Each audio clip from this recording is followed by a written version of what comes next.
What's up, everybody? Welcome back to Wax Packs and Warning Tracks, Mojobreak Media's baseball card podcast. Make sure to subscribe if you haven't already.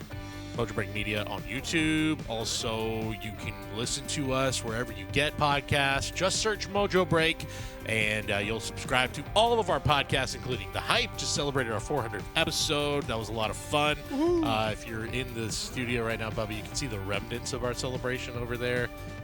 Very expensive champagne that none of us liked it. It wasn't good. Was it fresh? I don't know. Do you drink It didn't champagne look fresh. The box was a little dusty. Like look at the box. It had been sitting on the top shelf for a minute. So whose shelf? Whichever liquor store Doug procured it at, that's whose shelf. That's cool. It was fun. So you can listen to that. Plus the breakdown. We had Joe from Phoenix Sports Cards this week. It was a good time. So listen to all of those, and let's just start things off with we had a new release last week. We're going to get into Rookies of the Year. It's that time of year where the races are starting to sort of clear and show themselves. So kind of look at guys that were those Rookie of the Year favorites versus the guys that are in there now. Kind of great timing, too, because Dylan Cruz, I believe, is coming off the injury list today. Yep, today. As of this recording. So that was sort of the presumptive favorite. Things have not gone well, but we'll talk about him, and we'll talk about the guys who should be the favorites for that award, plus a little taxi squad. And the updated list of the top 100 prospects, we'll kind of dabble into that as well. But before we get into all that, Topps Finest Baseball, we talked about it last week. Yep. It's here. We've ripped it. You've ripped it. Initial thoughts on this year's set? A high A. Not A+, but a high A. Okay. It's beautiful. It looks really nice. It's beautiful. We saw the mock-ups. We were talking about the mock-ups, some of the kind of like throwbacks to some of the old like finest basketball looks and feels for some of the insert sets. Yeah. Those look incredible. The Creators set is one of my favorites now, and the Creator autographs are beautiful. We had a really nice Trout orange autograph, which just instantly vaults a set into being my favorite. Very nice. Yeah. It doesn't get that A+ because for it being like a Topps best, and they do their best with creating checklists and stuff. There were some guys I hadn't even heard of on there, and that's on me. Which is, I don't love to see in a finest set, but yeah, I'll throw a name. I was gonna not throw a name out there, but Brant Herter. Oh, jeez. What?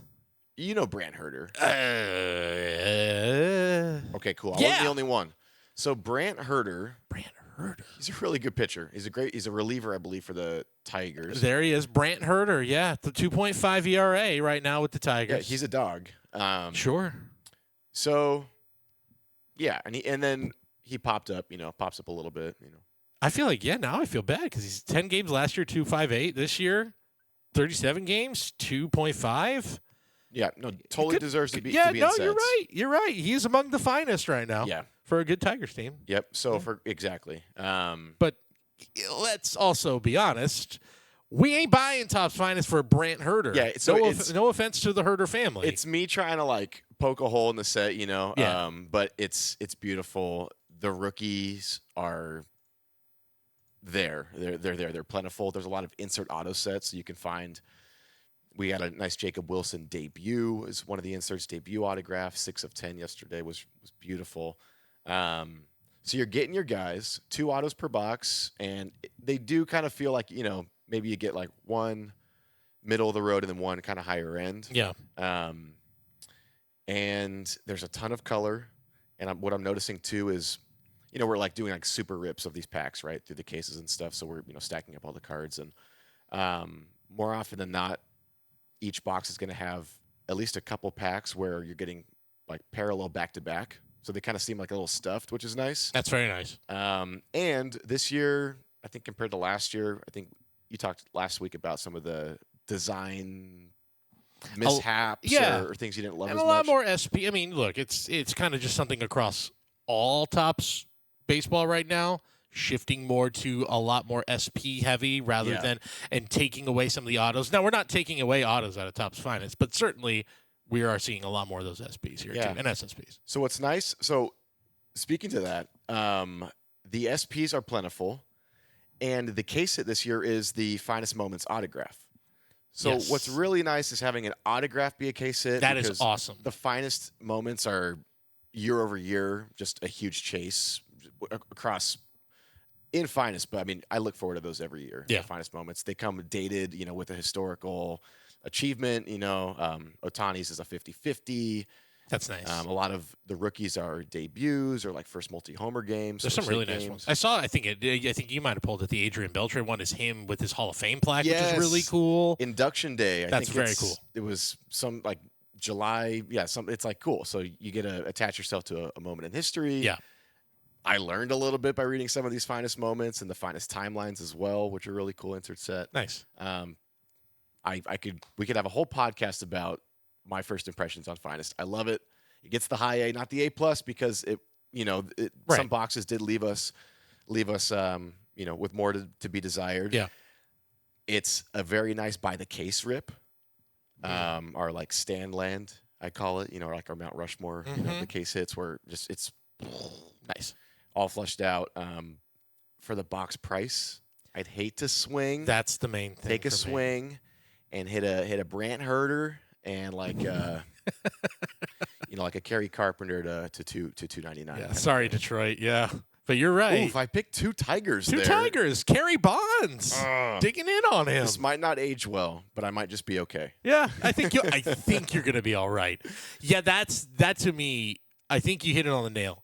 If you're breaking it, if you're in breaks and you're in case breaks, and I've seen a lot of big hits being pulled from a lot of teams too. It's been a good variety. Yeah, it's one of the I consider it a higher end Topps product. Yeah, it's one of the, at least like in a break setting, it seems to be one of the lowest risk going in. Yeah. And I think, after the market settled a little bit for break pricing and whatnot, people are locked in. It's moving. It's been so much fun. It's so good. It's a great looking product. I do want to just point out this was on release day. Doug hit this card on Fanatics Live. Incredible. Such an interesting superfractor as well. Yes. So we were all a little confused because it clearly says 1 of 1 on there. It's Aaron Judge for those listening at home. This is the Smashing Through, I believe is what it's called, the Smashing Through Smashing SP. Through, yep. 1 of 1. And if you see it in person, you can sort of see the gold hue, but there's no gold vinyl finish to it, or at least I couldn't see it. But on the back, it clearly says Superfractor. Right. So my theory is, because that was pulled in the morning, right? Release day morning. So I got into 6 cases throughout the rest of the day, and we saw a couple more non-Superfractor Smashing Throughs. The card itself has a unique gloss over it that is different from any other parallel in the set. So my hunch is that Topps had a decision to make. Do we go with the unique Smashing Through finish, or do we go with the Superfractor? Right. I think they chose this it's a special gloss. If you have one in hand, it's much different than seeing it on camera or something. There's that muted kind of goldish hue. But yeah, it lacks the spirally, circly, the actual sort of texture that you're used to from a Superfractor. Yep, but it has this unique kind of 1 of 1, if you will, finish to it that is unique to the Smashing Through. So they chose that. It's kind of like a best of both worlds. Interesting. I would have gone with the Superfractor. I would have too. It's especially if it says on the back Superfractor, but it's like, again, if there's either a collector or someone who is a breaker who maybe is not used to, even used to seeing that, but maybe this comes up and they're like, cool, it's a big SP. If I was ripping this, I don't think at first glance I would realize that's a Superfractor. I would not. I would think it's a big card, but I would not know that's a Superfractor at first glance. Definitely not. What's interesting too is that Superfractor is trademarked, right? It is. Right. So I always thought that it was the like etching design which was trademarked. Now I just think the name is trademarked. Because they're putting it on a card that doesn't have the spiral etching. Right. So I don't even know what to believe anymore. I know. What's a Superfractor? My life is a lie. Right. Come on, So Topps. I thought about this too because it started a whole conversation in our stream chat, and some were saying, and I kind of agree, from a collector standpoint, and like I'm all about aesthetic. I'd rather have a printing plate, and that's 4 times Really? less scarce, right? Because Huh. there are 4 versions. Yeah. But to me, that's a 1 of 1. Huh. And this new superfractor, Right. it's I don't know. Okay. I'd rather, and we have been seeing some really cool plates come out too. There have been. Look, and that's just me. I'm not mad at plates. I'm really not. And I still think it's a cool hit. I think also it's a great way. I have when I'm not here, I'm doing San Jose Giants, and I have some coworkers who are big collectors. And one of my coworkers, who is a very big collector, just usually lower end things, but he PCs a couple of players, and he says, I don't ever get the superfractor, but I always get a printing plate because it's a way cheaper entry point for a 1 of 1. Yeah, that's a good point. Like if you still want to say I have a 1 of 1 of a guy I PC, but these superfractors are just a little too rich, yeah, go with a printing plate. Yeah. I'm not mad at it. And a plate, I mean, like, I feel like sometimes just casuals and even maybe some, more serious collectors not forget, but I mean, it's the actual, that's a piece of history too. Yeah. I mean, it's the piece of the pie that created, that part of the set. And if that's your PC guy, then heck, like I feel like it starts with the plate. It's a good point. It's got to be part of a rainbow. That is true. If you are going to complete the rainbow, you need the printing plate. Do you need all 4 plates though? Maybe not. I mean, if a full rainbow, technically, yes. Technically, you do. Yeah. If you're trying to be a true completionist, yes, you absolutely do. But you hand me one or the other, either the printing plate or the super. I am going to take the super. Yeah. But super, that finest smashing through super. Yeah, but that's the thing, though. Yes, this one again. I would rather it have the spiral, the what we come to know and love with those superfractors. I would like to see it. I want to get as the collectors say, we take exactly. I ain't gonna be mad at either one. Real quick, back to the box prices because I think I saw, or I had at least heard through the grapevine from our own Brendan, who is a big baseball card collector, and he's from our shipping department. Let's go, Brendan. He was saying on release day or pre-orders on Topps.com. Because we were saying, whoa, $500 for a hobby box. Yikes. It's a little steep for this product. They were selling them for, I want to say, the $225 to $200 range? $299. $299? Okay. That seems more realistic. Still, a full $200 less than what we had seen. I think the price has gone down to about $429 because things are starting to balance out a little bit there. But yeah, I think to your point, what I was going to go all the way back to was box per box, $500 to even $429, still a little steep for the product. But you're right, in a break, I think you can find some teams where you can pretty safely walk away with some big stuff, and it isn't going to be it's not going to cost $200, $300, $400 for those teams in a big case break. You can still find some pretty good stuff at a decent price. Yep. And the RPAs landing about 1 per case. I had a case yesterday that had 2. Nice. And only an 8-box case. So it's not the hardest thing to find one of these RPAs, and they're beautiful. They do look nice. And they're all numbered. They do look nice. I don't know how many we have pulled yet, if we've pulled any, the Rookie Cup autos, the Rookie Cup duels and the Rookie Cup autos. Those seem to be pretty tough to pull. I have not. The website, maybe, but maybe not. I have to double check. I didn't see any recently. And we've only been ripping it for 2 days, 2.5 days as of this recording. So hopefully this weekend we'll see him. And if you want a chance, of course, Fanatics Live, Mojobreak.com. We're ripping it all weekend long. Yep. So get in on that. All right. Rookies of the year. It is that time of year where we are these races are starting to sort of clear up. There's also, we look back at what we were looking at the beginning of the year, obviously, in this world. We are always looking at those rookie chases, looking at all these guys we collected in Bowman throughout the last few years. Okay, who's ready? Who's ready for that leap? The most obvious name for a lot of guys. I think if you looked at the beginning of the year, the consistent names were Dylan Cruz, Jason Dominguez.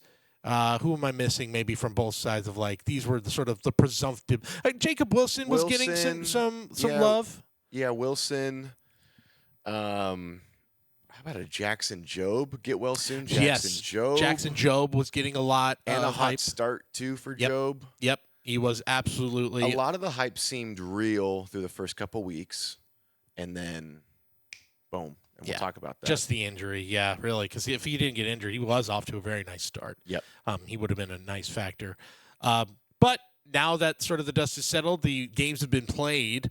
The American League, we don't want to spend too much time on it because we've talked to Nick Kurtz at length on this podcast. Minus 6,000 to win the award. He's almost certainly going to win the Rookie of the Year award. So his odds to win Rookie of the Year, minus 6,000, are the same odds Ohtani has to win NL MVP. Yeah. So there you go. That kind of, to me, it's not quite a wrap, but it feels like a wrap. The only guy who I feel like could be on his heels, obviously Wilson, we know, but there's been injuries has played a big factor in why he's not there anymore.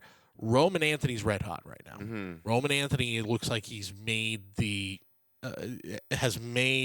adjustment, has clicked at the major league level. Red Sox are playing well, and I wouldn't put it totally past voters to maybe if in meaningful baseball games Roman Anthony continues to produce at the level he's producing, to maybe give a little bit of an edge.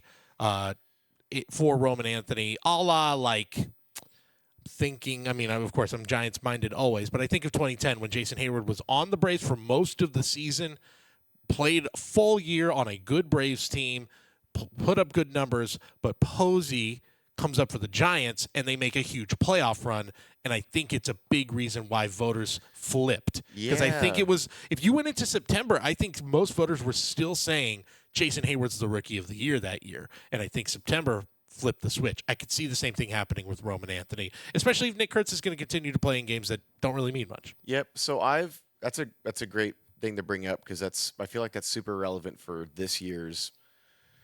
I don't want to get like precede the voting here, but what's interesting is that for me at least, I feel like the Rookie of the Year award has been primarily just who's had the best rookie season. Mm-hmm. MVP, who's the most valuable. You know, they're different awards, I think. Different standards.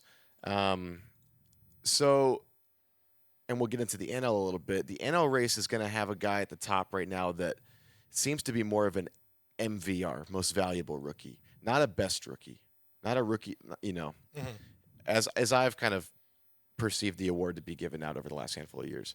In the AL, sticking with the AL here, if they're carrying that same mindset, the Hayward Posey, the current NL race into kind of most valuable playoff runs, hot, then it's Roman Anthony has a huge shot. Yeah. Because the A's aren't playing meaningful baseball. They're like 20 games under 500. I think. A's fans are coming at me right now. They might be like 13 to 15 to 20 They games. ain't in it. They're not in it. They're not in it. Currently 15 games under 500. Okay. There you go. All right. Up by 5. Bear with me here. It's fine. They're 15 out. Kurtz has the counting stats. Kurtz has the fun story.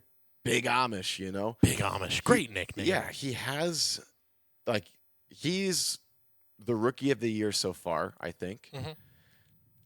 Now, if we're going to consider hype, meaningful games, impact bat, I think about Jackson Merrill last year hitting walk-off homers, robbing homers in big games, and a lot of people were like, you know, he's the people's MVP. You know, he's the working man's MVP. I was like, damn, like this Merrill guy's dope. Or Rookie of the Year. Sorry, right. MVP, you know what I mean? Yeah. And so I'm curious to see if things were to end today. Is it Kurtz because of the counting stats but playing for a bad team, but it doesn't matter because it's Rookie of the Year? Yeah. Or is it we build in some of the lore and some of the storylines and trend? And is it Roman Anthony's because, we're going to be seeing him in October? Yeah. Maybe. I don't know. Who gets your vote today? Kurtz is still my vote. Kurtz for me all the way. Kurtz is absolutely still my guy just because the stats are too overwhelming at this point. They're just he is so far and away the guy among all rookie leaders and has been easily the best rookie in baseball basically since the end of May.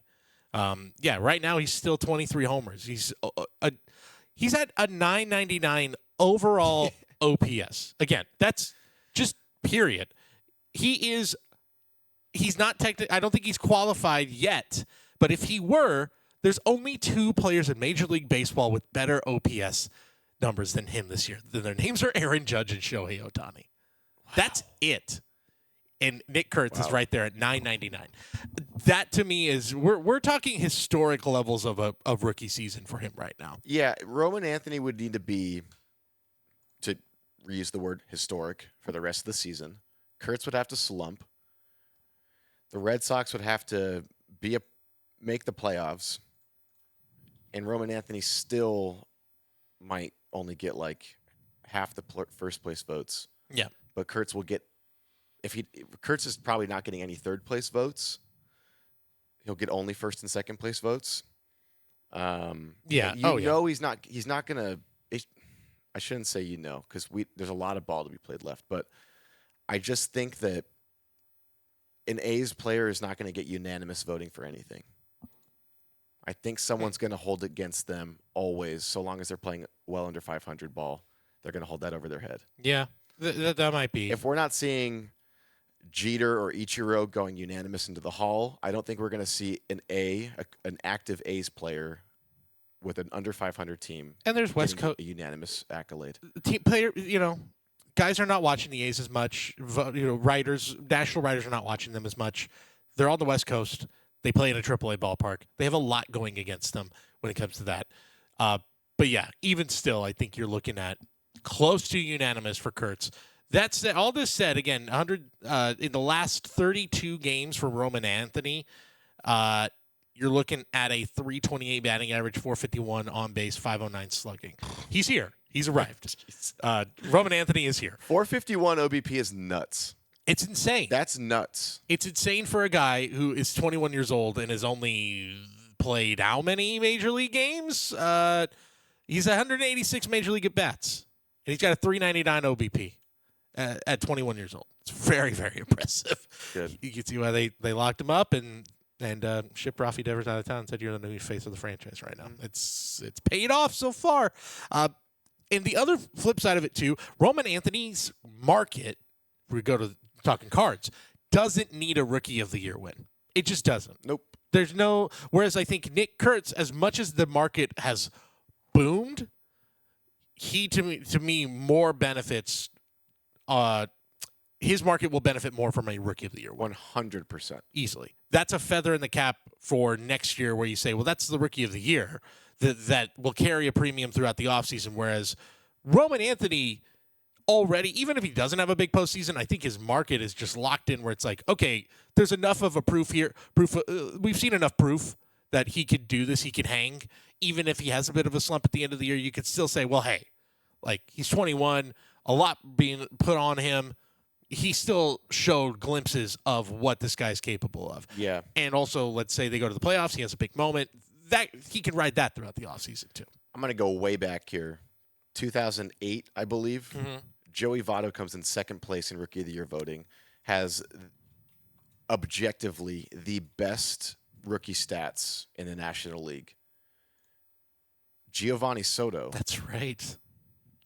Is unanimous or one vote shy. I'm looking right now. He had, you're right. 31 votes for Giovanni Soto, 1 first place vote for Joey Votto. There you go. And I don't know if you can see stats on there. Votto overwhelmingly. He's had the better. Now, it actually is pretty remarkable how close they are. Okay, yes. But you're right. There are but some stats that are a few points away. 24 homers for Votto, 23 for Soto, 84 RBIs for Votto, 86 for Soto, 285 average for Soto, 297 Votto. They are almost identical stats. That's crazy. And to see the voting so flip-flopped. It's wild. Maybe there is a little bit of kind of like your team record playing into that. I don't know what their records were in 2008. If I recall, the Cubs were okay. Let me see. The 2008 Cubs. These are like Aramis Ramirez years. Yeah, they went. I was going to say Derek Lee. They were a playoff team. They were a playoff team. The Cubs. They got swept by the Dodgers in the NLDS, but they were a playoff team that year. The Reds were on the up and up. They had a losing record that year. So yeah, and the fact that Soto also was super hot at the beginning of the year. That helps. He was supposed to be the guy, right? Yeah. Gio Soto, man, there's a name. Yeah, and that was a Cubs team where there was a lot of hype too. Kosuke Fukudome was also there for his rookie year. Fukudome. Who was an all-star. Soto was an all-star. Where, Votto just on a team that was sleepy. And I wonder if he's, at the time, was regarded as a guy we're going to talk about in the NL Central coming up here. Mm-hmm. Collins, we'll get there. But kind of a guy that is getting votes because the stats are there, but might not win it because the hype. I don't know. This is such a unique year. It's a really crazy year for Rookie of the Year in the National League. I want to try to compare it to other years, but there isn't a direct parallel. American League, we're going to look back potentially and go, wow, look at all those studs in the American League race. I don't want to invoke 2001. That is a special year for Rookies of the Year. Ichiro and Pujols, it's insane that they both are rookies in that year. Absolutely wild. But boy, it's got you got a historic season right now with Kurtz. You've got the number one prospect in all of baseball signing a huge deal midseason for a resurgent Red Sox team. There's a lot of history right now with those two. The NL is as wide open as I have ever seen it, and there's not a single guy here. These are guys that Drake Baldwin is a guy that I'm sure we saw that people were collecting in breaks. He was never the guy. He was never the guy in breaks, but he was the guy for the Braves. He was their number one prospect. True. But Ramirez. But being a number one prospect as a catcher doesn't translate to the hobby always. No, always. It definitely unless you're Adley, Posey. Right. That's about it. We'll talk about another catcher in the NL too coming up here. Yep. Agustin Ramirez, who was the guy traded. We've talked about him briefly. We haven't really delved deep into his market. He comes up. He's part of a lot of conversations and will continue to be. But yeah, you're going to mention part of that Jazz Chisholm deal. It was part of the Jazz Chisholm trade. Agustin Ramirez. And he was the guy for the Yankees in that set. Yes. Man. Yeah, he was. He Bowman was. Chrome. But Bowman, even Bowman? In that set for sure. But I think even in the same calendar year. Because what year was he in Bowman? 24 Bowman. 24. I believe with the red box with DC on the cover. I believe there it is. That's the one. 24 Bowman Chrome, which it's so hard to keep track because I feel like anytime there's a decently notable guy in the Yankees that they become the top chase or one of the top chases. I think of obviously Spencer Jones, who we've talked about. George Lombard, who actually has taken a pretty big rise in the prospect rankings. Yep. So Agustin Ramirez is not the guy who is at the top of mind for me personally in those Bowman Chrome breaks, even though he was a big Yankee. He was the big Yankee chase in those breaks, was a big part of the Jazz Chisholm deal. And you can kind of see now, I don't think this is this says more about the Marlins than it does about Agustin Ramirez. These are just top sales since April 1st via card ladder. His 2024 Bowman Chrome Red sold on May 20th. That's a PSA 10 for under $2K, $1,925. That's his highest sale of the season. You've got a Superfractor, him in a Marlins uniform, Bowman's best, for just around $1,200. Oh my gosh! You've got a PSA 10 True Gold in a Yankee uniform under $1,000, $825. That sold on April 26th, so maybe that's a different sale. So a few of these big ones are not more recent ones reflecting his performance, but he is right now. I think he's looking at 17 home runs he's hit so far. Yes, 17 homers, 54 RBIs. The average is a little low.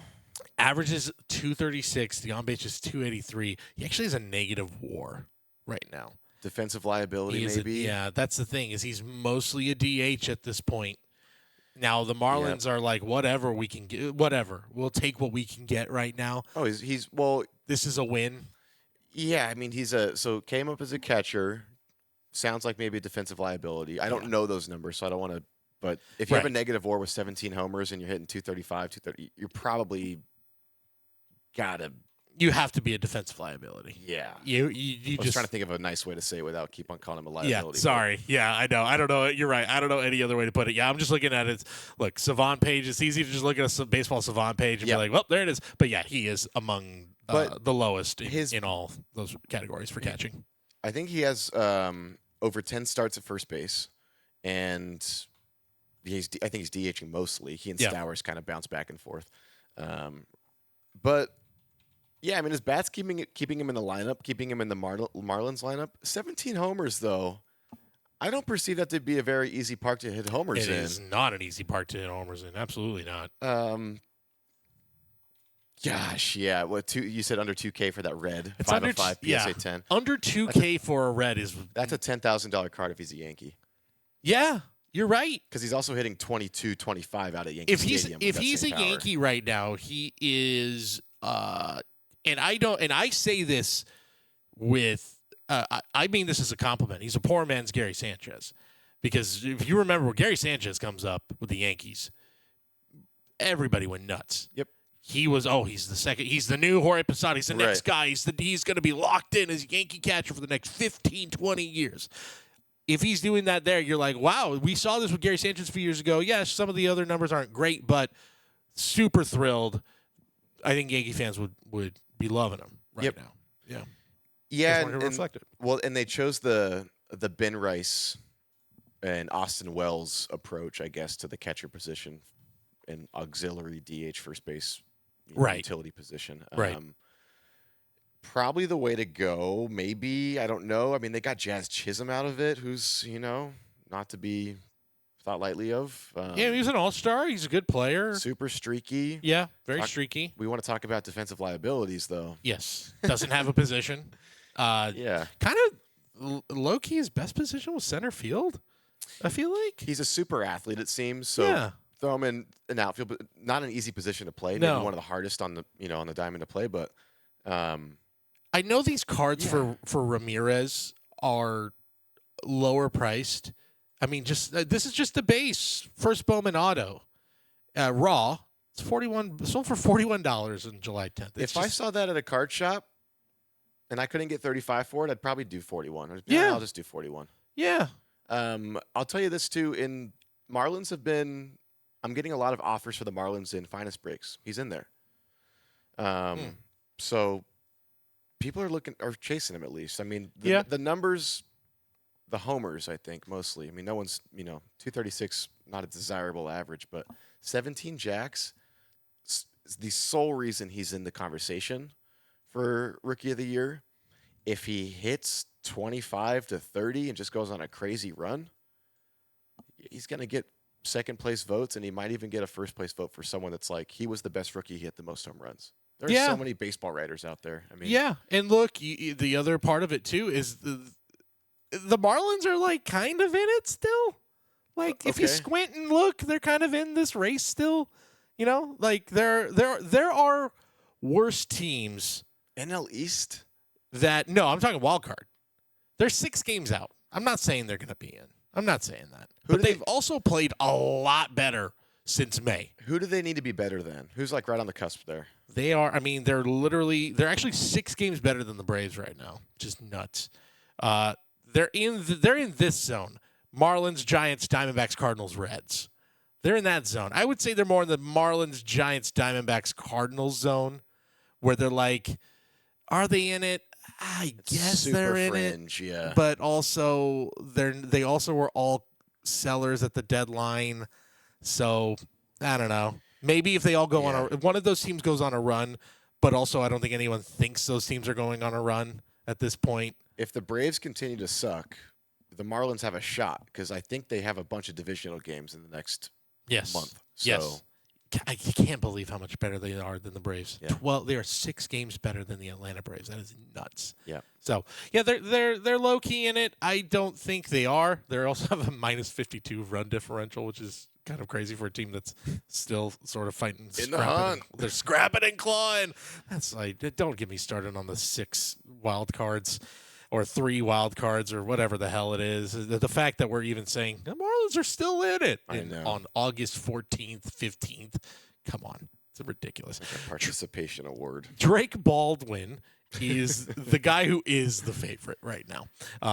He's held on to that all year, which is he has impressive. And like he's just been consistently good. Mm-hmm. He's batting .285, .352 on base, 13 bombs, playing good defense at the catcher position. That's a big or decent defense, I should say. Good enough that he's stuck at the position. I think the Braves kind of were moving him around to try to find a spot because it's like, we signed Sean Murphy to a big contract, and suddenly we have a catcher that's come up, and he's 24, and like he can hit, and looks like he's gonna stick. And crap, what do we do with him? Yep. So I know they've been trying to find a spot, but it looks like he's still gonna stick a catcher, and he's the favorite right now. If you look at his market, it's once again. It's kind of in the Agustin Ramirez zone, or Agustin Ramirez, pardon me. It's still in the same zone. There's a 22 Bowman Chrome Draft Red Wave PSA 10, $2,200. I love the end of that listing. Hot. I know, of course. That's gonna help the eBay listing right there. Always. It 100% of the time, guys. It works. Put hot or put Rookie of the Year, question mark. Yeah. That always works. If it's numbered 199 or less, put SP at the end as well. Yes. Yep. eBay 101. Orange Refractor sold on June 22nd, around the same price, $2,025. So, yeah, he is floating in that zone where there are some really nice cards that are in the 2,000 to under 2K zone. I would imagine that his base, I'll double-check that, is probably in a pretty affordable spot. Give me a choice between the two guys, and I'm pretty easily going with Drake Baldwin over Ramirez. I'm also not really a buyer on either of these guys, even at lower prices. It sucks to say that. It sucks that it's kind of just like ho-hum Rookie of the Year after we had such an electric Rookie of the Year and last year with Skeens, and it was so fun and exciting for the hobby that the NL is just like... I wanted to like start the segment with just like, well, these guys are low key. Maybe who knows? These are good buys, but even at lower prices, I just don't feel super compelled. Yep. To add either of these guys. I'd say there are a lot of fans out there that would have a tough time telling you who the 2023 National League Rookie of the Year was. Yeah, including myself and their teammates. And Michael Harris. That's right. Of course, it's Michael Harris. And Michael Harris on a little bit of a hot streak. Okay. He's picking it up a little. He had a big grand slam the other day. Nice. So I missed that, but awesome. You're right, though. You're right. It's crazy. He won the Rookie of the Year, and he still wasn't like the big rookie chase in those products. Yeah. It's pretty wild. Because a lot of his like rookie stuff came out after the fact. Yes. Which we thought was going to be Which we'll see with Kurtz, and we'll see with maybe Baldwin. I don't know. But Kurtz is still a redemption. We're waiting for live rookie autos from Kurtz. Yeah. I don't know if that means they're forcing him into products or if he's just slow getting his autos out. Yeah. To me, it seems like they forced him into some products. His only... Right, it's a prospect auto in... Oh, gosh, I'm trying to think. You're right. There is something where he's in there, because his Topps Chrome is a rookie auto, but he's no base. Right.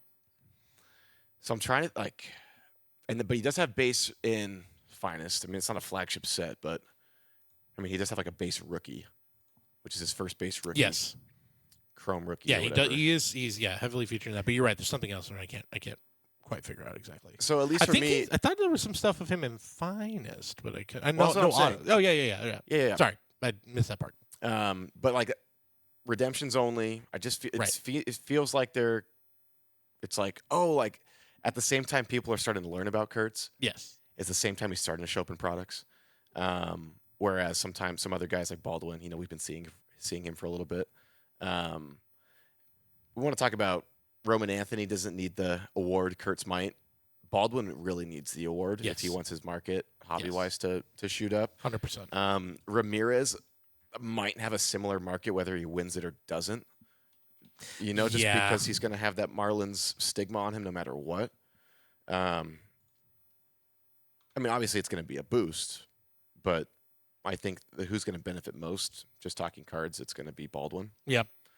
Baldwin should have if he wasn't already, I don't know. I'm pretty sure he had some Topps Chrome, like at least SP stuff. I don't recall if he did. I don't remember seeing him on the checklist. But he should be he should be an update. He might be auto only like Kurtz and okay, that's what I thought. And the other guy. And how about we're going to talk about a third guy here that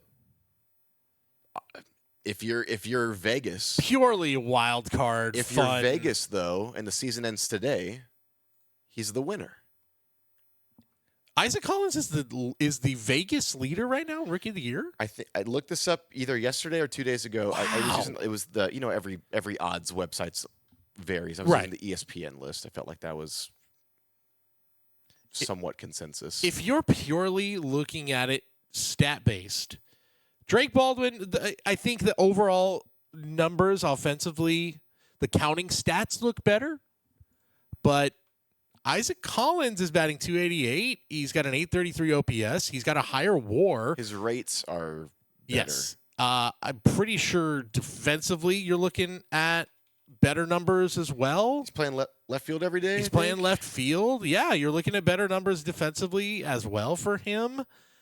And playing on the best team in baseball. And I personally get, like I said earlier in the show, I haven't made it about team success for the Rookie of the Year vote like I do for the MVP vote, and I think everyone else does for the MVP vote. But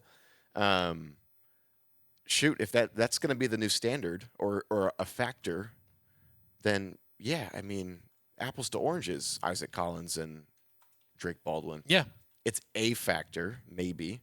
I still want to give it to Baldwin for a full season of consistency, and I think he is the Rookie of the Year. I think Collins, the biggest storyline he has is the rest of his team. Yes. You know what I'm saying? He is he is totally the embodiment of everything of like, why are the Brewers so good? Because you look at that lineup and you go, how is this team the hottest team in baseball? Has this team had 2 separate winning streaks of 11 games and 12 games in a row? And counting? And counting. As of this recording, they are still actively in a 12-game winning streak. Yeah, they're probably playing right now or something. Yeah. It's because they have, like, 6 guys like Isaac Collins in their lineup. They have, like, him. Like, there's a guy we're going to talk about here in a bit, Bryce Terang. I want to throw him out there. Yeah. He's having a really hot streak right now. Andrew Vaughn coming over from the White Sox. Andrew Vaughn. Shout out Cal. Andrew Vaughn turning into the Andrew Vaughn we all wanted him to, but doing it with the Brewers. Well, you know what it was. They just had to put him back in Cal Bears colors. That's exactly what it is. He's like, he this feels is familiar. Yeah, he's suddenly comfortable again. But guys like Sal Frelick, like these guys who, again. Someone in my stream chat yesterday said Sal Frelick is about to be the World Series MVP. Yeah. Why not? Yeah. He might hit 400 in a playoff series. It wouldn't shock me. Wouldn't shock me at all. They just have a bunch of these guys who put the ball in play, who get on base, who play good defense. It's death by 1,000 paper cuts with this team. Death by 12 runs. Yeah. Lately. Oh my gosh. Yeah, but again, the way they're hitting, the way they're doing it with like base hit, like little grounder, like sack fly, double, base hit, walk. It's just like fundamental baseball. Yeah. They're not committing a lot of errors. Their pitchers are stepping up. Their bullpen is lights out. Yeah. They're doing it without their big hot shot. Yeah, that's right. Churio's hurt right now. I'm trying. Yeah, it's like I can't poke holes in that. No, because it's just next man up, and it's like their bench is just chomping at the bit, and every week it's like, who? Right. Who just walked it out for them? Yeah. Who went 4 for 4? Who, like, what? It's crazy how it is how this farm system keeps producing guys like this. Collins is not a guy that was drafted by them. He was drafted by the Rockies in 2019. He's 28 years old. Because I know there's people probably listening or watching going, wait a minute. We're not collecting 28-year-old rookies. And you're right. You shouldn't. Yeah, I wouldn't. No, not recommended. Actually, if you look at all the NL Rookie of the Years, Drake Baldwin is 24. I'm not saying that's, I should not be one to say 24 years old. So, yeah, okay. Father there. Time's catching up. Easy there. I'm not the one who should be saying that. But for a rookie, for a prospect, 24 is kind of the make or break year, I always say. 23, 24 is like if you're going to have long-term collectability in this hobby, long-term value in this hobby, build that. That is kind of the breaking point year. Drake Baldwin is 24. Augusto Ramirez is 23. So that's part of the reason why I think you're looking at this from a hobby perspective as like not the hottest rookie of the year race of all time. But I will throw this out with Isaac Collins is, one, get into breaks of Topps Chrome with the Brewers. Because they're not – I bet the price is going up a little bit. But I would be willing to bet they're not that – they're still not that bad to buy into breaks. Just a quick look at some of his sales. And they're all Topps Chrome rookies. His auto's live as well. Yep. So there's that. I mean, at the beginning of the year, if you told me that an Isaac Collins red refractor Topps Chrome auto would sell for $1,000, that's nuts. Right. That's a huge win. Look, I'm not buying that card, but am I buying the Brewers and breaks? You absolutely, 100%. Absolutely, because you flip that instantly. Yeah, instantly. And you're gonna run into Isaac Collins before you start running into your like Churio short prints and Robin Yount. Yeah, legend autos. I mean, black refractor raw 415, another raw red or at 375. It's kind of a big fall right there. But then again, that's from August 3rd versus the hot streak on August 13th, where he's now he just won Player of the Week. That's part of it. And look at the jump it took from 300 to, or it took about a $600 jump. Yeah. Because of the hot streak this week. So poor human at that 375. I know. I'm sorry to the guy who's like, although who probably felt like such a win. They were, yeah. Probably was like, I'm selling Isaac Collins for $400. He's got the Brewers for $45-$50 in a full case break and lit. Or I hopped into this player break late and there was a $7 guide chilling there in this multi-caser. I took a swing. Yeah, not bad. I don't know. I mean, but okay, do you mind looking though at ESPN these odds here? Oh yeah, where he's at right now. If you just search NL Rookie of the Year odds. Yeah, and ESPN's the first book that comes up. But. There we go. There it is right there. The first one that's up there right now. It is Isaac Collins at -120 right now. Okay, so -120, not overwhelming, but crazy. It's crazy. That is really nuts that he has vaulted himself now into the #1 Rookie of the Year favorite by some accounts. That just tells me that he's the odds-on favorite because of the Brewers, not because of Isaac Collins. Yes, I believe so too. I think Drake Baldwin is only where he's at ever because of Drake Baldwin. Yep. Not because of his Braves. Yep. It's a great call. That's exactly it. Yeah. And it doesn't bother me, but like it's gonna like make me kind of rethink some of my outlook on these awards going forward, because I think Baldwin's just the clear-cut favorite.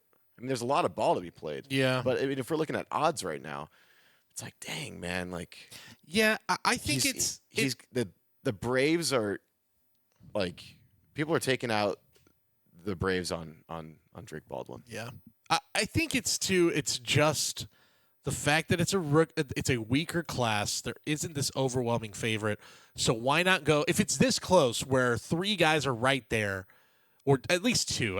Ramirez is kind of there, but to me it's Baldwin, it's Collins. If 2 guys are right there and they're pretty close, neck and neck, stats-wise, and 1 guy is playing for, again, and it's just 2, Collins represents the entire ethos of that team and of how they build that baseball team. Right. He is the prototypical type of Brewers ball player for the 2025 version of this team. Yeah, they wanted Garrett Mitchell to be that guy, huh? Yeah, they did. They sure did. And Garrett Mitchell had a lot more prospect hype and rookie hype. Never really 19th overall pick out of UCLA, I believe. Never really came to fruition. Hobby-wise, the other guy that I will also compare Isaac Collins to, because he doesn't have a Bowman, his only other amateur card is a minor league baseball giveaway card. Cool. And the only other guy in recent years who went from total unknown to all-star level style award-winning player is Stephen Kwan. That's a good one. And again, it kind of fits the bill for exactly the kind of player he is. Right. I might take Kwan over him. Defensively, Kwan is so good at an all-star level, elite level. But that's kind of similar. Like, they're on a similar path. Kwan a little younger, but very similar paths, also similar style, similar story. And obviously for baseball cards, it's an absolute, like, you can – if you get a card of these guys, it's just a huge win because it's found money. You know? Yes. Yeah. Guardians. Even Rockies, Brew Crew. Yeah. Marlins. Yeah. You can find these guys. Yeah, exactly. So if you can find the Brewers still in some Topps Chrome breaks, get in on that because Isaac Collins probably going to win the Rookie of the Year. I'm going to throw it out there. I think he's on the track right now. I think the pole position has changed. Collins is now firmly in the lead. I don't think he's going to take it. No one's going to take it from him, I should say. So there you go. All right, let's do a little bit. We'll get into some more prospect talk next week because there was a top 100 we mentioned. I'll just briefly say it. Konnor Griffin is the new number one prospect in all of baseball. I love it. Yeah. Pirates keep doing this. They keep making number one overall prospects. Yeah. When are they going to win? I don't know. At some point, you have enough of these guys up. You got to start winning, right? Yeah. So I talked to they took Hernandez in the first 10 picks, right? Like 7th overall. Yeah. Out of a right-handed pitcher out of Corona High School. I talked to a diehard Pirates fan, all locked in with their prospects and their scouting. Diehard. He was not thrilled with the pick. He's like, we need hitting. We need hitting. That's true. Because I was like, hey, man, you got to be so excited. You know, Skeens, Chandler, Sterling, Jared Jones. You guys just, it's like, what is your rotation going to look like? Keller, you guys are, going to be formidable in 18 months to 2 years. Like, good Lord. He's like, man, I couldn't be more disappointed. We really need to bat there. He's like, we can pitch and we can blank guys, every 2-3 starts, but we can't put any runs on the board. And I thought, shoot, you're not wrong. Best hitter's Brian Reynolds. And he's hitting 240. He's not hitting well right now. O'Neal Cruz was fun for a home run derby weekend. And yeah, he's fallen off quite a bit. Since the last time we talked about him, he's fallen off quite a bit. So I heard that. I was like, dang, that resonates. Yeah, it's true. So now, awesome to see a hitter be at the forefront, and let's keep it rolling. His card market is pretty nuts, and it's been really good. This isn't like a surprise, like a super surprise, but has been sort of consistently on the rise. I don't think he was the number one guy in his 24 Bowman draft. He was not the guy I think we were all chasing out the gate. Top 5. He was top 5. Yes, for sure. But 9th overall pick, I think. There's the numbers I just showed you on the screen. Bing bong. 15K. 14,999 to be exact. July 24th, PSA 10. Orange. 15K for the orange. Bowman Chrome, first Bowman auto of Konnor Griffin. The Bubblegum, number 5, 12K. Bubblegum. PSA 10. Gold Refractor, 10K. We have already reached a really, really premium place in his market. Pretty nuts. But again, I don't. Oh yeah, I mean, come on. But I don't think we saw that. I didn't see that coming out the gate for a 24 Bowman draft. And again, a class where I feel like even out initially, it was like there's a lot of good guys. There's not a lot of like number one guys, and I feel like now you're looking at a 24 Bowman draft. You're looking at Kurtz. You're looking at Kaggs. You're looking at Griffin now. You still have Bazana, who hasn't even called up yet. Right. So, and Bazana was kind of the de facto top chase in that for being the number one pick. I think Kaggs was maybe the top guy. You can make an argument number 2, but I feel like Cags was number 1. Yeah, out the gate, Bazana, like release day Bazana. Yes. And then Cags, like that weekend. Weatherholt, I didn't mention him as well. Did I mention Weatherholt? Was he? No, I'm sorry. Weatherholt. He's 25 Bowman. That's right. Pardon me. That's right. They held him for. But he's on such a fast track, you'd think he was up with those guys. Right. Also on 24, so Bazana, Cags, KG, Kurtz.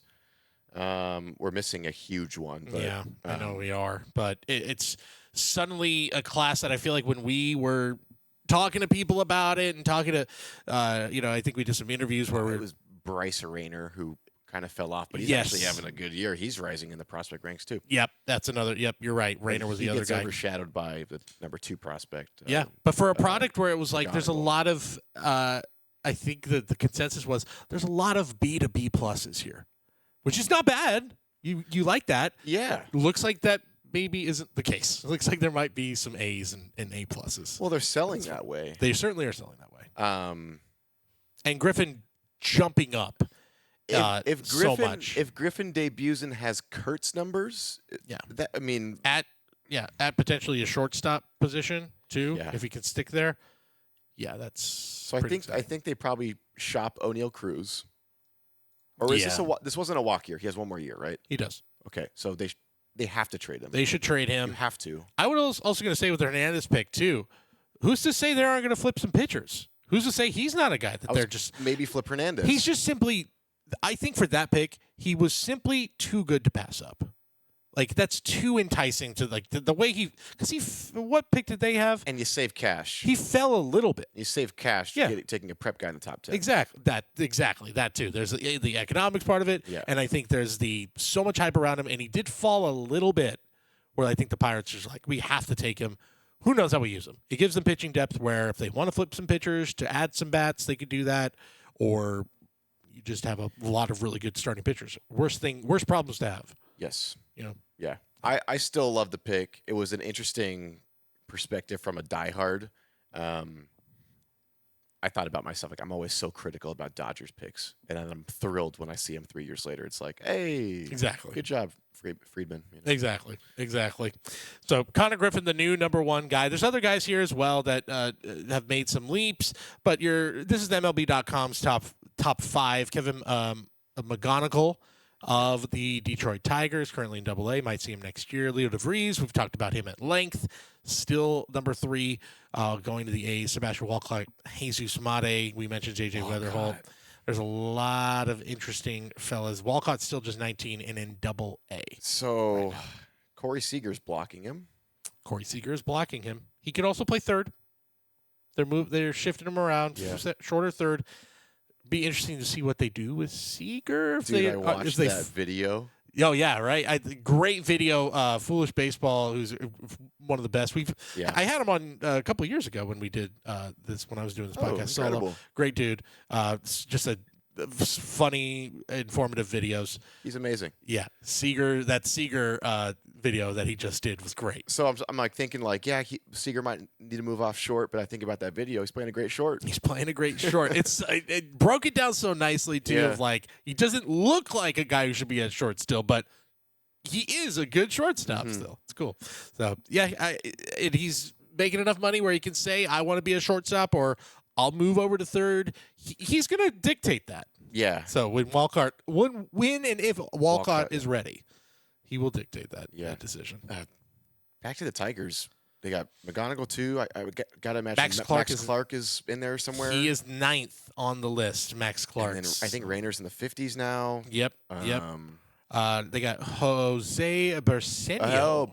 Josue Bersenio is 32nd on the list. So, they got, as if they need more great young players, they got more in the pipeline. Yeah, 2025 Bowman, you can get McGonigal and Bersenio firsts and Max Clark prospects. It's a heck of a stack. Tigers have been good for a while in Bowman breaks since like 2020. And you might just start to see some more Bowman breaks pop up here and there as guys start to get called up. Teams start to see they're kind of out of the mix a little bit. They start to, shuffle the ranks a little bit, and some guys get some boosts. So sometimes breakers and stuff. Try to get some more Bowman out there for y'all. But September, keep an eye out when the September call-ups happen. They're not as like big a deal as they used to be when they would expand the roster to 40. Now what? They expand the roster to 28 instead of and guys from 26 to 28. Guys are like coming up all throughout the year now, so it's less of like a holiday. It was like September 1st. It was something to look forward to. When your team's out of it, too, it's something to look forward to. Mm-hmm. Where I loved it when it was like, and you just threw guys against the wall and be like, all right, 40 guys. Let's just, no one ever called up 40 guys. Yeah. But like, called up like 5 or 6. Do you remember it was a lot. It's like high school sports, like the varsity team brings up all the JV guys for the conference and the sectional playoffs and stuff, and just like a huge bench. Exactly. Massive. Everyone's got a different belt on, different pants benches. on. Exactly. You got the same thing going. Or like if your team goes on a playoff run too, then all those guys just are still there. Yeah. Like, you look at it's always funny to like look at a World Series bench and you're like, half those guys aren't playing. Half those guys are just here for the ride. Half those guys aren't getting rings either. No. Or they do, and they ride that out their entire careers. They're like, look, I got a ring. It's like, how many bats you have? 2 in September. Yeah. That's it. They're signing at a mom and pop card shop in 30 years from then. 2018 world champion. Hey, I was there. I was, God bless them. I got a little bit. I drank the champagne in the locker room. Did I play? No, I didn't. They saved a piece of confetti. For me, yeah. Just for me. Although I would do that if I was a star. On top to bottom, I would do that. Oh, yeah. I still have confetti from the Warriors parade? Giants parades. Okay. Which one, right? For both teams. All 3, baby. There you go. All right. Let's do a little taxi squad on the way out. We just got 2 guys. You know what? They're the team of baseball at the moment. They are the biggest story in baseball, the Milwaukee Brewers. So why not talk about another Brewer on the way out? Bryce Terang. Who Mr. Steelio Base. That's Mr. Steelio Base. You're right. That's a good Bryce Terang, who is a first Bowman in 2018 Bowman draft. Is that right? God, I didn't realize it went back that far. I thought it was a little sooner. And he had some hot prospect coming up, didn't he? He did. He was a pretty hot prospect very early on. Was he always a Brewer? He's always been a Brewer. Okay. If you look at this is just his recent sales, and again, maybe a little bit. These aren't going to pop off the page to you, but this is again for a light-hitting second baseman who's on a bit of a heater. This ain't half bad. Wow. That's a 23. Those are supers, okay. Yeah, that's a super platinum anniversary, 1 of 1. It's a great-looking card, rookie year, 1,500 for a PSA 8. Don't get your superfractors graded. That's my stance. Why? I haven't ever done that. Why? Yeah. Look, if you want to, it's a free country. I got do what you a 9 want. on mine. That's what I'm saying. And I will never grade another one. Yeah. It's all right not to, because it's still a 1 of 1 regardless. That's a really cool one, the SP variation. Oh, yeah. 1,050. I pulled that one. Not the super, but yeah. May 29th, that's an orange PSA 10, 685. That one sold for. I bring this up because Bryce Terang over the last week or so has been been a great power hitter. Has hit 6 home runs in the past 15 games. Yep. To put that in perspective, he had 6 home runs all of 2023 in 137 games. He had 7 in all of 2024. Yeah, my brother and I have ping-ponged him in our back and forth in our fantasy leagues over the last couple of years, 2 years plus. He is one of the most streakiest hitters in all of baseball, it seems. He is a nightmare to own in fantasy, but if you hold on to him for the entire year, you'll be happy you did. Pick your battles because he's super streaky, but heck of a guy to have on a squad that is built up of so many kind of just like steady guys. To have a guy that's just when he pops off, they're gonna win 10 games in a row. Yeah, as you're seeing right now. Yeah, they're gonna be scoring 8 to 12 runs a game because Bryce Terang is gonna have like 6 total bases every other day. Yeah. 50 stolen bases. Or, excuse me, did I read that wrong? I thought I read 50 stolen bases for. Yeah, 50 stolen bases. I wouldn't be surprised, yeah. For Bryce Terang last year. He's got 21 this year. It's going to be less, but he's suddenly, if the power surge is real, this guy's a legit 20 homer, 30 stolen base candidate year in and year out, which is amazing for fantasy. Yep. And he's only 25. Yeah, and steals do well. The card hobby likes steals. They do. Esther Ruiz can't do anything else for you but run. He can run 90 feet at a time. Billy Hamilton everybody was wild about him in the hobby and in fantasy because of what he might do. Just maybe he steals 80 bases, 90 bases. Yeah. But, you got to get on base to do that. People are like, just hit 220, dude. Yeah. And they sell. And I'm in a Esther Ruiz stan, as the kids say. And he's one of my 3 PC players. I have an extensive Esteri collection. I got to bring that into work one day. I would love to see the Esther Ruiz collection. Yeah, and hey, he's a Brewer rookie. It's half of my collection is Brewer rookie stuff. That's a good point. God, Brewers, jeez. Yeah, I know. Brewers, another man. guy. It just never ends with the Brewers. But the hobby, I'm not surprised to see Terang doing well. He does a lot of things right, and he's flashy. When you steal 50 bases in a year, you are flashy. I mean, that's how it goes. So, are we calling him up? We sending him down? Or are we putting him on the bench? Are we buying, selling, or holding? I'm holding. I'll throw. Let me throw one last card at you. One more. This is the base Is that PSA. a 10? That's a PSA 10 base. Okay, I'm buying. Just sold. On August 13th, $125. I'm buying, but I'm like, I have stacks on my desk at home. It's kind of like a buy, sell, hold. It's like an eBay stack kind of thing. He's coming out of the bubble mailer and going right into the sell stack. Yeah, because it's like, I think they're gonna win their division no matter what, right? It seems that way. I mean, it's trending that way. The Cubs are going down a little bit. I still think there's the Cubs. I can't discount the The Cubs. Cubs yet. are too talented. I can't discount them yet. I'm not going to discount them. The Brewers are not going to. I mean, maybe they rattle off 20 in a row. I don't know. I'm not going to put it past them at this point, the way they're playing. They're going to play the Dodgers at some point, That's so they'll have the thing. to lose. Is they're going to, talk to the Los Angeles Angels about that. The Brewers aren't the Angels. Well, yeah, that's right. Anyway, the Brewers do have the Giants next week, so you could chalk up 3 wins for the Brewer crew right there. No, they're in Milwaukee. Bye-bye. That's Dunzo. Maybe Willie Adames wakes up the bat there with going to Miller Park. And who knows? I'm wishful thinking on my part. Second baseman, man, in this hobby. I know, but like this year, there's a window. There's a window. There's a version of that card. There's a window. Not doubling. No. But 125 might be 175. Yeah, could be. If also a big playoff run, and who knows?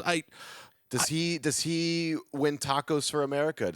They don't do that anymore. They don't do that anymore. God, we used to build things in this country. We used to give people free tacos in this country. Now, God, come on. I know that. Honestly, that's a great indicator of where we are. We took away the free tacos. What are we doing? We have really lost our way, haven't we? I know. Yeah. At least give us the taco fractor back. At least, oh God, what I would give for the taco fractor to be back. We all made fun of it. Yeah. We know how good we had it. Yeah. So look, I'm trying to look at some comparisons. A guy I brought him up on the show is like, I really like him, and I think he's super underrated in the hobby. Is Ketel Marte. Bryce Terang steals a lot more bases than Ketel Marte does. Ketel Marte hits a lot more home runs. He also hits a lot more home runs. But early in his career, Ketel Marte was a light hitting second baseman. Mm-hmm. It took until now his game changed. 25 years old, which Bryce Terang is currently. He hit 32 bombs that year. It shifted pretty quickly. Yeah. I don't know if we're seeing that same shift, but in 2 years' time, could Bryce Terang be he hit 18, 20, 19, 20 homers. He stole 30, 40 bases. If he's that guy, I don't know. Well, you're an all-star almost every year. You're an all-star. Can Bryce Terang be the best second baseman, or at least the second best second baseman in the National League in a year's time? I don't think that's a crazy thing to say. Maybe it is a crazy thing to say. It's not crazy, but I mean, I'm not putting money on that. No. Who's above him at that? Marte, obviously. But then who? I don't think it's I'm missing somebody. I like a guy like Tommy Edman over him. Yeah. Is he? Do you consider him a full-time second baseman at this point? Like, I know he's not full-time, but Yeah. I'm just I don't quite give him the utility factor. Ozzy Albies, I know, is probably the guy I'm missing, but he's had a really down year. I think he has a rebound year next year. He's a 30 homer guy a year. Yeah, when he's right. Yeah, when he's right. He's a power guy. I know I'm missing somebody, but point being, I wouldn't be that shocked if suddenly you're looking next year. Brendan Donovan. Brandon Donovan, you're right. Yeah, true. There's guys ahead of him on the totem pole. But he's there. Yeah. And he's a week away from surpassing those guys, you know, in a future conversation. If he keeps this up, Brewers have a good playoff run, maybe a World Series run, and he has a hot first half next year. Wouldn't shock me to see him start in the All-Star game. Today's been fun. Today's been talking about a lot of guys that are going to benefit from team success. Yes. And or an award, a personal award, which is like a no-brainer, it seems, but it's not always the case in the hobby. Team success and accolades do not always dictate. No. But for today's bunch of guys, they really are looking forward to some more successes. You play to win the game. You know? That's what you're supposed to do. Yes, sir. You play to win the game. Thank you to the great Herm Edwards. Last one, I had to throw it out because I cannot believe I have to double check the stat here of the most home runs hit. I believe in the past, what was it? Last 30 days? Was it the last 30 days? No, it wasn't the last 30 days. Last 15 days is what it was. Last 2 weeks. Not who you're thinking, folks. No. If it's who I'm thinking of. Maybe I'm not. Who is it? In the last, it is in the last 30 days. There's 2 guys tied with the most home runs in baseball in the last month. One of those guys is Kyle Schwarber. Who is the other guy? That's the test. He's a catcher. I can tell you that much. A power hitting catcher. I mean, again, maybe that's another obvious. Oh, it says Cal Raleigh. It ain't Cal Raleigh. It's Shea Langoliers. I was going to say Dumpy. I thought that was obvious, but I didn't want to say it. No. I had a feeling it wasn't him the way you were building that up. Yeah, that it's a little bit of a surprise. Boy, we are talking more A's this year in the hobby than ever before. Langoliers was low-key a guy that people knew about. He was part of the big trade. I can't remember which one it was with the Braves. It was either the Murphy or the Olsen deal. One of those two. He was the big centerpiece of that deal. And he has... Olsen. I think it was Olsen. Olsen. I believe it was Olsen. Here you go. Yeah, Murphy was he a trade-in sign or was he a Pache guy? He was part of What's Pache? A's traded Matt Olson to the Braves for Pache, Langoliers, Ryan Cusick, and Joey Estes. Not a bad Estes. Kind of the Estes is good. Yeah, they flipped Estes. Yeah, didn't they? No, I think he's still in the system. Okay. Correct me if I'm wrong. He's good. Listen to these home run numbers for Shea Langoliers over the last 3 years. And again, the Cal Raleigh comparison is going to come back. 22 in 2023. 29 last year. He's at 24. He's on pace to... Who had 29 homers This is Shea Langoliers, not Cal Raleigh. Shea Langoliers had 29 homers last year? He had 29 bombs last year. Now, the average numbers, the on-base numbers were low. This year, though, he's batting .272, highest average of his career, easily. Highest slugging percentage of his career, .542. If you're looking to say... I don't have to see it. Bye. There you go. Look at what Cal Raleigh's doing right now. Yes, Cal Raleigh's still on pace for 60 bombs, but here's the start of Cal Raleigh's career, 27, 30, 34. Yes. Is there more home runs there? Yes. Not a lot more. Not a lot more. Not a lot more. And if he's at 30, Langoliers could be a 30 home run guy, and then suddenly next year, if you're like, wow, 35, 40 for Shea Langoliers.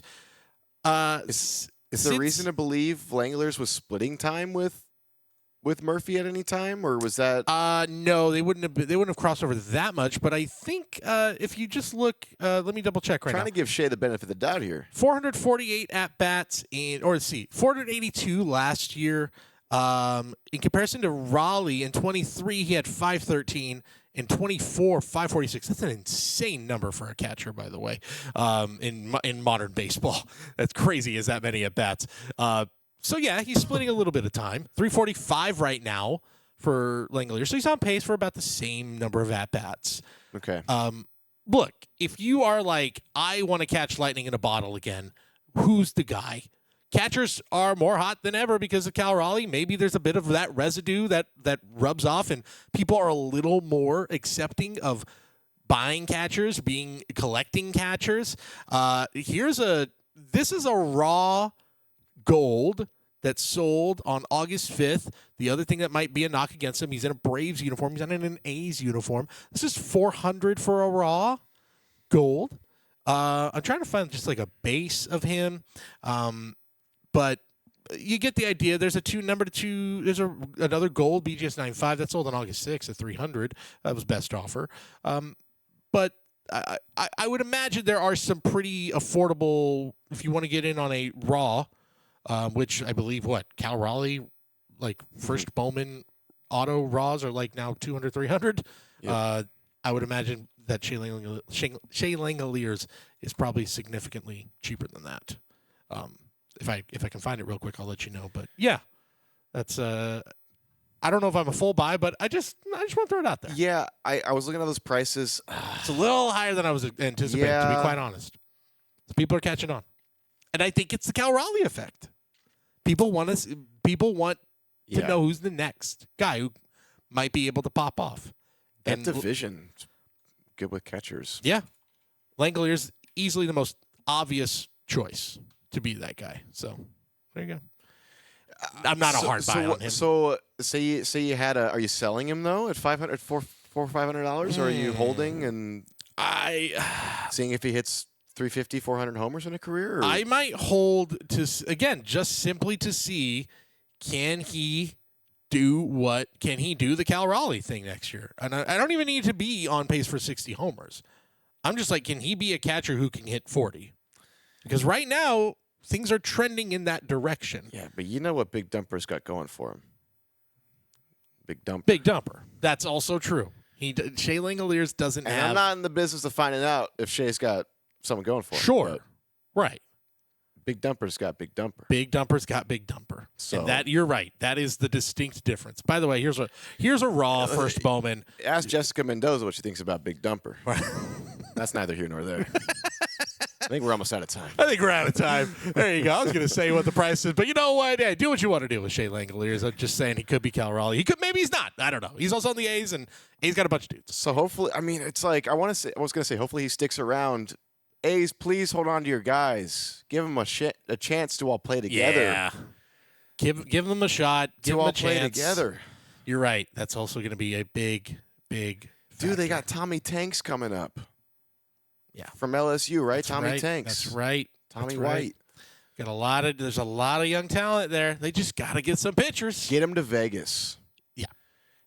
They're going vertical. I think whatever team they get to Vegas will stay in Vegas. Yes. And then they'll start adding. I think the sponsors are going to get there. They're going to be able to pump a bunch of money into the team. Oh, yeah. That's the idea. The longer they stay in SAC, I think the more players and agents and families and start to get a little fed up. I mean, you're looking at this point, you are like almost a decade of baseball purgatory right now. I mean, by the end of the Sacramento run, right, it'll just be 10 years of kicking the can down the road. And these guys are looking at their counterparts, guys that got drafted with them, now since them, that are getting deals, that are getting promotions, that are getting all these things. And they're like, hey, what about me? That's true. I'm Jacob Wilson. I'm Kurtz. Mason Miller's gone. I mean, these guys are just like, I'll go play anywhere. Just pay me. I can't remember if it was an ESPN poll or something, but it was like a player poll, MLB player poll, of like teams you must want to play for that you're not on, teams you least want to play for that you're not on. I saw that. Yeah. The A's were easily dead last place. Yeah. It makes sense. That said, Shea Langoliers has a raw first Bowman, $46. August 9th. Auto. Sure. Why Yes. not? No, yes on Yeah. that. Yes on that. Again, Yes. those same cars that are Cal Raleigh are like $200 now. So just saying. Yep. There you go. We need to figure out a name for Shea Langolier. So let us know in the comments. What is it? Shea, well, Yeah, I don't know. let's wait. Yeah. Let's wait. We've had a good episode. Let's just wait. Let's not end it on a sour note. And make sure to subscribe if you're watching on Mojobreak Media. Thank you for watching. Subscribe if you're listening to us. Make sure to watch on Mojobreak Media. And if you're watching, make sure to subscribe wherever you get podcasts. We'll see you guys next week on Wax Packs and Morning Tracks. See you. Deuce.